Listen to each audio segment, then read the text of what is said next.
مبارکباد دی ہو، تم کیوں مبارک کہہ رہے ہو؟ وہ درخت بھی جانتے ہیں کہ حضور تشریف لائے ہیں، اب عذاب نہیں آ سکتا۔ درختوں کا بھی پتا ہے کہ حضور نبی بن کے تشریف لائے۔ ایک گو بندہ پکڑ کے لے آیا، ہاں جی بتائیں جی یہ آپ کی گواہی دے رسالت کی۔ اس گو نے آپ کی گواہی دی، جانوروں کے بھی حضور نبی بن کے تشریف لائے ہیں، جانوروں کو بھی پتا ہے۔ ہرنی نے گواہی دی کہ حضور آپ آخری نبی ہیں، جانوروں کے بھی حضور نبی بن کے تشریف لائے۔ پھر آگے اللہ تعالیٰ قرآن کریم میں ارشاد فرماتا ہے الحمدللہ رب العالمین، میں تمام عالمین کا رب ہوں۔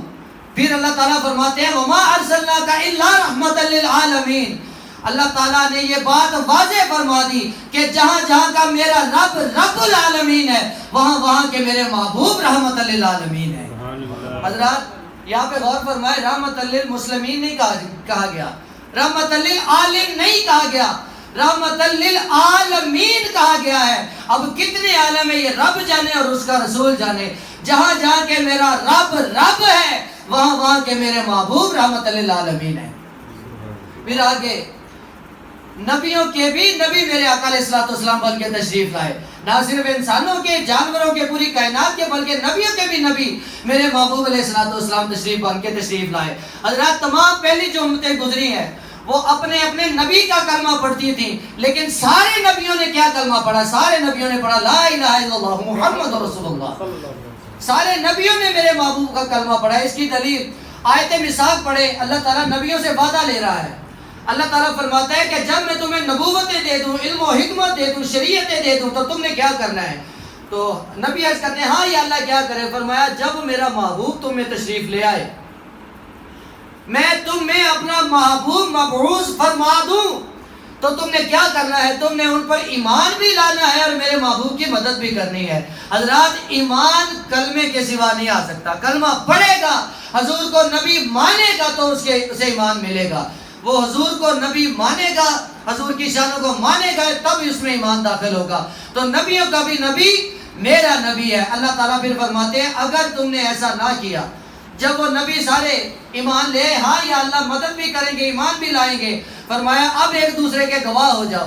جب سارے نبی ایک دوسرے کے گواہ ہو گئے تو پھر اللہ تعالیٰ نے آگے فرمایا کہ میں تم سب پہ گواہ ہوں، اور فرمایا اگر تم نے ایسا نہ کیا، میرے محبوب پہ ایمان نہ لائے، ان کی مدد نہ کی، تو تم فاسقین میں سے ہو جاؤ گے۔ یہ کس سے فرمایا جا رہا ہے؟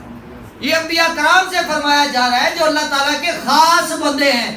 تو اس لیے حضرات اگر نبی تابعداری نہ کریں، نبی غلام نہ بنے، تو وہ فاسقین میں سے ہو جائے۔ سوچئے آج امتی کوئی گستاخی کرے گا تو وہ کس کھیت میں جائے گا؟ اس لیے اس بات کا خیال رکھا کریں۔ تو اس سے آگے جب حضور کریم نے آخری حج فرمایا تو اس پہ اللہ تعالیٰ نے ارشاد فرمایا کہ اے محبوب آج ہم نے آپ کے لیے آپ کا دین مکمل فرما دیا، آپ پہ اپنی نعمت کو پورا فرما دیا اور آپ کے لیے اس دین اسلام کو پسند فرما لیا۔ اب حضرات یہ فرمانا بھی اللہ تعالیٰ کا، یہ حضور کے ختم نبوت کی دلیل ہے۔ اب نہ تو کوئی اور نبی آ سکتا ہے، نہ کوئی نیا دین آ سکتا ہے، اور نہ ہی کوئی نئی شریعت آ سکتی ہے۔ پھر مسلمہ کذاب نے حضور کریم کو خط لکھا، اس میں اسے کیا لکھا کہ یا رسول اللہ آپ اعلان فرما دیں یا آدھے عرب کے آپ نبی اور آدھے عرب کا معاذ اللہ میں نبی، یا یہ نہیں تو آگے آپ یہ اعلان فرما دیں کہ آپ کے معاذ اللہ ظاہری مثال اقدس کے بعد لوگ مجھے نبی تسلیم کر لیں۔ تو حضور کریم نے اس کے جواب میں خط لکھا، اس خط کا جواب بھی دینا ضروری تھا۔ حضور نے خط لکھا، جواب کی پہلی لائن میں لکھا مسلمہ کذاب، کذاب کا مطلب یعنی جھوٹا۔ دوسری لائن میں لکھا کہ یہ زمین اللہ تعالیٰ کی ہے، وہ جسے چاہے اس کا وارث بنا دے۔ تو حضور کریم نے جب خط لکھا فرمایا کون لے کے جائے گا؟ حضرت حبیب بن زید رضی اللہ تعالیٰ عنہ کھڑے ہوتے ہیں، یا رسول اللہ یہ خط میں لے کے جاؤں گا۔ آپ نے اپنا گھوڑا مبارک عطا فرما دیا، نیزہ مبارک آپ کے کاندھے پہ باندھ دیا اور تھپکی دے کے فرمایا کہ جاؤ اس کے پاس ذرا ڈٹ کے جانا۔ پہلے وہ بڑے صحابی ہیں، ضعیف ہیں، لیکن جب حضور کریم نے تھپکی دی تو پھر ایسے چلے جیسے جوان فوج کا جرنیل چلتا ہے، اس دہشت سے چلے، اس روب سے چلے۔ جب اس کے پاس چلے گئے، جاتے ہی آپ نے اپنا نیزہ زمین میں گاڑ دیا۔ وہ پوچھتا ہے کون ہو؟ آپ نے فرمایا ہم حضور کے غلام ہیں، ہم چہروں سے پہچانے جاتے ہیں۔ پوچھتا ہے کیسے آئے ہو؟ فرماتے ہیں تیرے خط کا جواب لے کے آیا ہوں۔ جب اس نے خط پکڑا درباری کو دیا، اس نے پڑھا، پہلی سطر پہ لکھا ہوا تھا مسلمہ کذاب۔ کذاب کا لفظ سن کے غصے میں آ گیا، آگ بگولا ہو گیا۔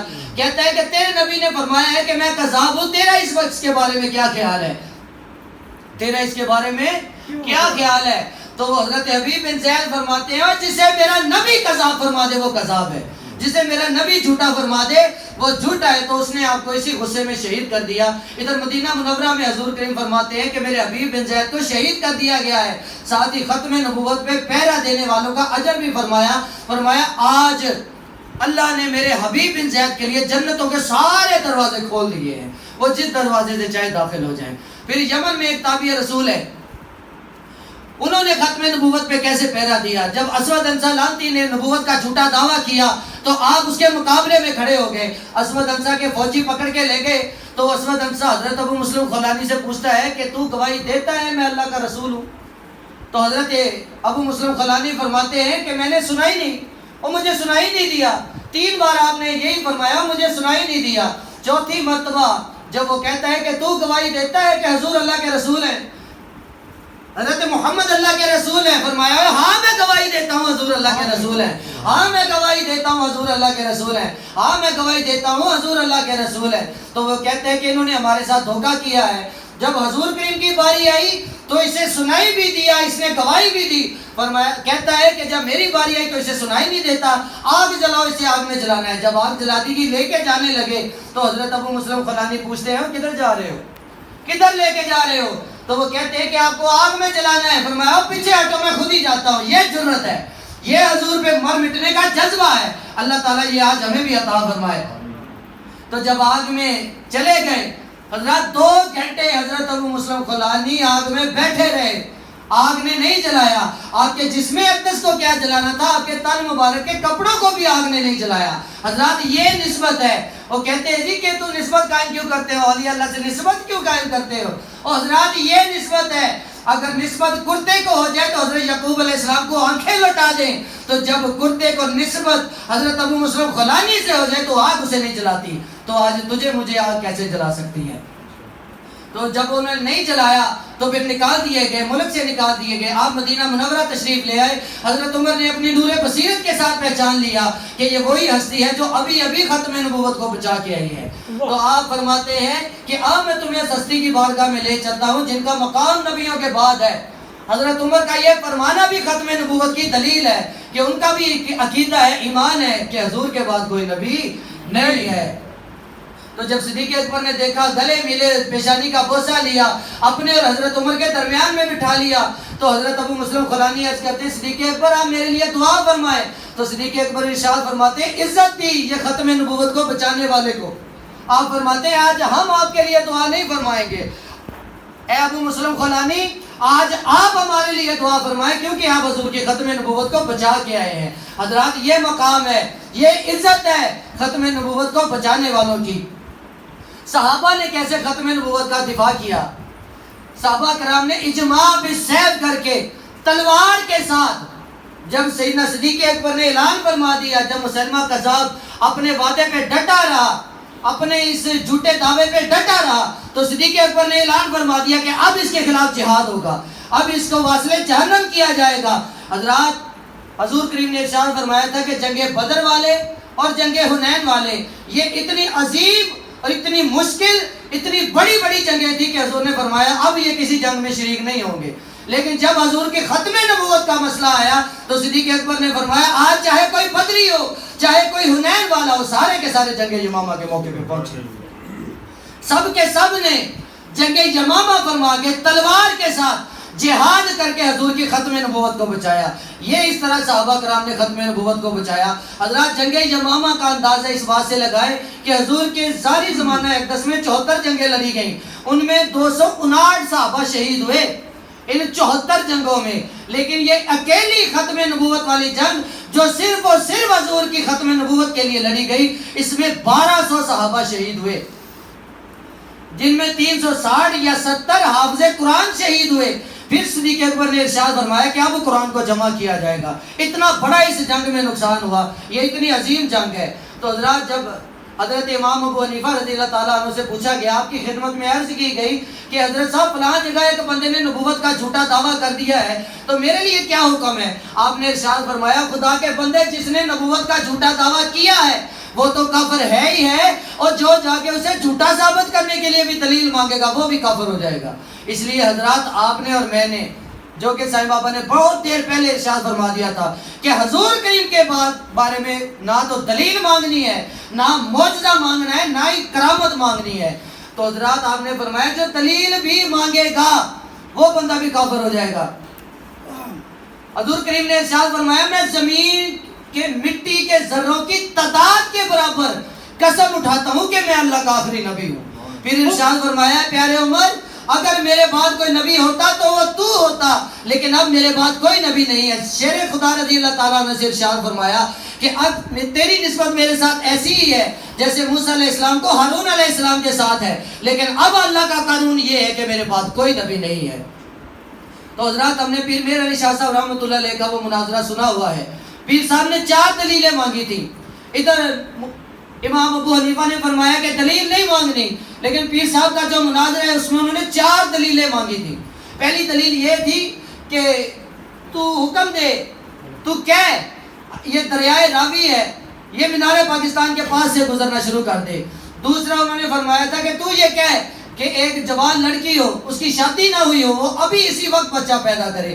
تیسری دلیل یہ مانگی تھی کہ میں بھی کاغذ قلم رکھتا ہوں, تو بھی کاغذ قلم رکھ, اور جس کا چل گیا وہ جیت گیا.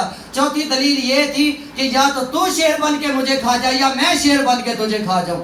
حضرات میرے 2 پیر بھائی ہیں صاحب نظر, ایک روحیل بھائی ہیں مدد اللہ علیہ, ایک حافظ شہباز صاحب مدد اللہ علیہ. سائیں بابا نے ارشاد فرمایا کہ جب اسلام آباد ہم نے محفل پہ جانا تھا اسلام آباد, تو سائیں بابا نے ان دونوں حضرات سے حکم فرمایا کہ پیر میر علی شاہ صاحب سے جا کے پوچھنا ہے کہ پیر صاحب امام اعظم نے تو فرمایا ہے دلیل مانگنی نہیں, اور پیر صاحب آپ نے کٹھی 4 دلیلیں مانگ لی.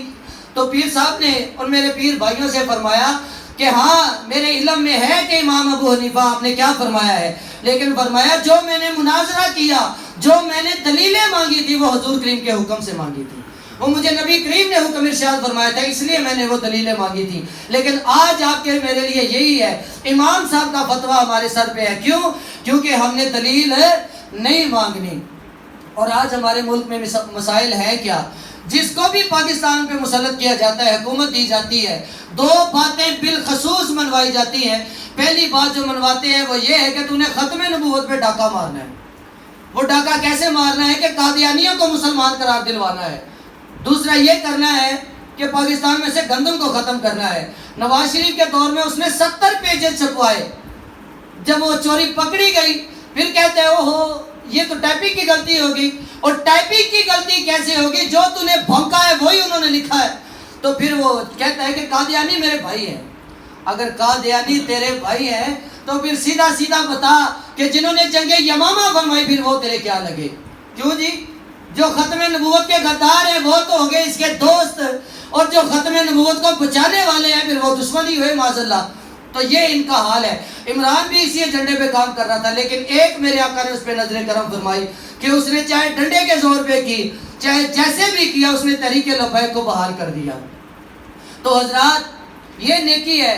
جس طرح بھٹو صاحب نے ختم نبوت پہ دستخط کر کے فرمایا کہ یہ میری بخشش کا بہانہ ہے, اسی طرح عمران نے ان کو بحال کیا, یہ بھی انشاءاللہ اس کی بخشش کا بہانہ بن جائے گا. لیکن حضرات آج آپ پہ اور مجھ پہ فرض کیا ہے, بحیثیت کلمہ گو حضور کی محبت کے دعوے دار ہونے کے ناطے آج آپ کا اور میرا فرض یہ ہے, ہم پہ لازم یہ ہے کہ ہم ووٹ تحریک لبیک کو دیں انشاءاللہ. کیوں جی اللہ آپ کو سلامت رکھے. ووٹ تحریک لبیک کو کیوں دینا ہے؟ کیونکہ سوائے تحریک لبیک کے باقی ساری جماعتیں ختم نبوت کے خلاف کام کر رہی ہیں. میں نے وہ شیری مزاری کا سائیں بابا ایک پڑھا, وہ قادیانی ٹی وی پہ بیٹھی کہہ رہی ہے کہ ہم نے تو پورا زور لگایا تھا قادیانیوں کی حمایت کے لیے, لیکن مسلمانوں کی طرف سے ہمیں بڑا پریشر رہا, لیکن اب ہمیں جب نیکسٹ موقع ملے گا تو انشاءاللہ ہم قادیانیوں کی حمایت اول درجے پہ رکھیں گے.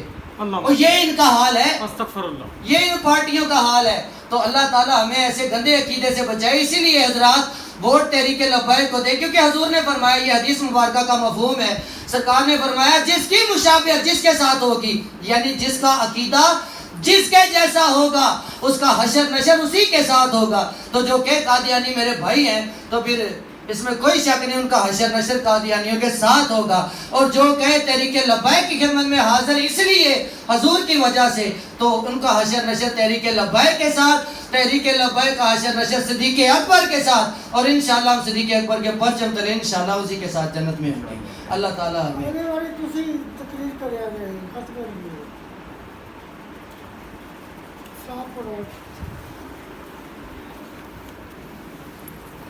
مصطفیٰ یا نبی سلام علیکہ، یا رسول سلام علیکہ، یا حبیب سلام علیکہ، صلوات اللہ علیکہ. صدقہ صدیق اکبر رہ گئے آنکھوں میں اکثر آپ کا چہرہ انور، اے میرے بندہ پر. مفتی صاحب سر دعا کرنا. بسم اللہ الرحمن الرحیم، الحمد للہ رب العالمین، اللہم صلی علی سیدنا و مولانا محمد وبارک وسلم وصلی علیہ. ربنا آتنا فی الدنیا حسنۃ وفی الآخرۃ حسنۃ وقنا عذاب النار. یا رسول اللہ انظر حالنا، یا حبیب اللہ اسمع قالنا، اننا فی بحر غم مغرق خذ یدینا سهل لنا اشکالنا. یا رب العالمین، جس پیار اور محبت کے ساتھ یہ جتنے بھی مریدین پیر صاحب کی خدمت میں حاضر ہوتے ہیں اور اس محفل کے توسل سے ان کے عقائد کی اور ظاہر و باطن کی جو آپ اصلاح فرماتے ہیں، یا رب العالمین اس کو قائم اور دائم فرما. ان کی اس فیض کو جاری و ساری فرما. یا رب العالمین ہماری دنیا اور آخرت حضور نبی کریم علیہ الصلوۃ والسلام کے توسل سے وہ بہتر فرما. یا رب العالمین پیر صاحب کے اس کاوش کو اپنی بارگاہ اقدس میں شرف قبولیت عطا فرما. ان کا سایہ صحت و سلامتی کے ساتھ تادیر ہمارے سروں پر قائم و دائم فرما. اور یہ جو دین کی خدمت کر رہے ہیں اور لوگوں کی اصلاح کر رہے ہیں، ان کو نبی اکرم صلی اللہ علیہ وسلم کے بتائے ہوئے اصولوں کے مطابق زندگی بسر کرنے کی دعوت دیتے ہیں اور محبت رسول کو پیدا کرتے ہیں. یا رب العالمین ان کے اس کام میں مزید برکتیں عطا فرما. ہمیں ان کے دامن سے وابستہ رکھ، اور اسی طرح کل بروز قیامت بھی انہی کی معیت میں ہم سب کو جنت میں جگہ عطا فرما. خاتمہ ایمان پر فرما. یا الہی ہر جگہ تیری عطا کا ساتھ ہو، جب بڑے مشکل تو شہ مشکل کشا کا ساتھ ہو. گرمی محشر سے جب بڑھ کے بدن تو دامن محبوب کی ٹھنڈی ہوا کا ساتھ ہو. یا الہی جب رضا خواب گراں سے سر اٹھائے، دولت بیدار عشق مصطفیٰ کا ساتھ ہو. وصلی اللہ تعالی علی خیر خلقہ و نور عرشہ محمد وعلی آلہ و اصحابہ اجمعین برحمتک.